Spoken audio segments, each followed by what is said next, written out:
Hey guys, how is your NTI treating you? Uh, Mine's treating me so great because I made a nice long PowerPoint about what we're going to learn today, only to find out that my school computer did not record any of the audio. So that's super fetch. I also found I got home from school today that the office I'm currently recording in was destroyed by my dog. So luckily we don't have smell of it because it smells like a gross new puppy in here. TI is going a little bit better. We have a lot to talk about with Weber, so we're going to get right into it. So here we go. Okay, so Weber's least cost theory of industrial location model. That is a mouthful. This goes along with topic 7.2. It's your essential knowledge 7.2.b, I think. But Weber's least cost theory, basically Weber is trying to explain where businesses choose to locate.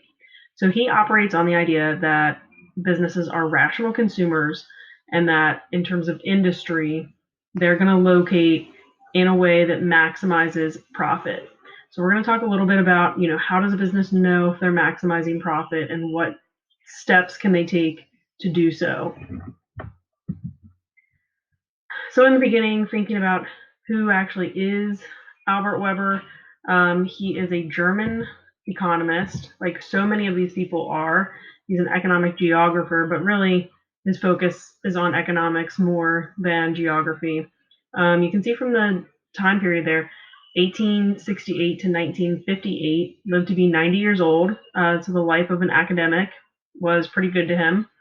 And, again, in his lifespan, he saw a lot of changes. Think about the technology and what life would have been like in 1870 or 1868 compared to life in almost 1960. The types of technology, the daily lifestyle, I would imagine would have had to be quite a bit different.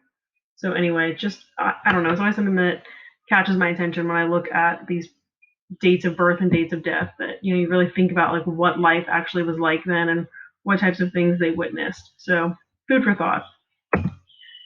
He published his theory of the location of industries in 1909. As far as writing this stuff down goes, you need to know his name. You need to know Alfred Weber, and really you just need to know industrial location. So you don't need to know the exact title of the book or anything like that.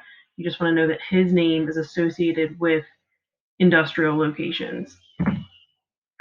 And again, what I mentioned at the beginning of the PowerPoint, he wants to know what is the best or most profitable location for manufacturing plants, because he would say that the best location for manufacturing plants is the most profitable location for manufacturing plants. Moving right along. Sorry, I've been doing a lot of talking on these screencasts that aren't recording my voice, so that's fun. Just because I'm old doesn't mean I don't know what I'm talking about. Keep that in mind as you're listening to my podcast. Just because I'm old doesn't know. Try that again. As you're listening to my screencast, just because I'm old doesn't mean that I don't know what I'm talking about. Or I do know what I'm talking about. I don't know. I don't know what I'm talking about. Moving on. Or not. There we go. Okay, so this is the important stuff. When we're thinking about Weber, you really just need to know a few details. The big thing you want to know with Weber, he is focused heavily on transportation. He says that the number one way that a business or an industry, manufacturing, the secondary sector, all these things, the number one way that they can maximize profits is through transportation costs. So think about that for a minute. How do we determine transportation costs? I think I've mentioned in class already, but it's primarily through weight, the weight of the object, and the volume as well. How easy it is to ship, if it's like perishable or if it's potentially hazardous, flammable, something like that. But in the early 20th century, when Weber is writing this book, he's mainly thinking about the weight of shipping. So he wants to know where businesses locate, and he decides or theorizes that businesses locate in a way that minimizes their transportation cost. So the transportation costs, we're looking at the cost of shipping the raw materials or shipping the finished goods. So we're going to get into some examples of this in just a minute.